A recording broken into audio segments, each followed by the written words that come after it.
ümumiyyətlə aktyorluq sənətində kompleks nədir mən bilmirəm. Daha Yəni bu ümumiyyətlə səhnəyə gələn insanın niyə kompleksi olmalıdır? Yəni söhbət burada real həyatdan getmir də. Bu sənin səhnədir, bu sənin peşəndir, işindir. Bəli. Hər bir halda insanı insan edən, hörmətə mindirən onun şəxsiyyətidir. Çox maraqlı. Və mən sizə bir şey deyim. Tamaşaçı gözü tərəzidir. Tamaşaçı çox gözəl bilir ki, efirdə kim oynayır, mən ağıllı, yaxşı qızam. Kim realdır.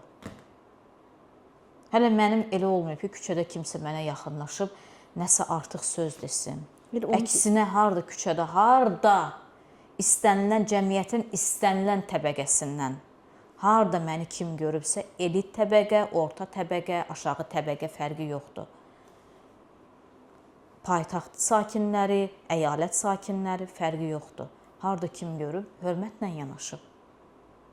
Hələ mən görməmişəm, kimsə mənə desin ki, belə reaksiya versin. Kimin məşuqəsidir, bu kimin... Elə bir şey məndə olmayıb və çox şükür. Elə mən onu deyəcəkdim ki, çox müsbət imicin var aktrisa olaraq. Məsələn, aktrisa var ki, heç o obrazları oynamır, amma onun haqqında mənfi bir imic formalaşıb. Amma sən konkret bu obrazları oynayırsan, amma sənin haqqında mənfi bir fikir söyləyən eşitməmişəm mən də. Bəlkə o da olmayan yerdən tüstü çıxmır. Çünki real həyatda mən elə bir şeyləri özümə icazə vermirəm, rəva bilmirəm. Bu da həm də sənin sənətə olan böyük sevgindən irəli gəlir. Mən sənətimlə nəfəs alıram.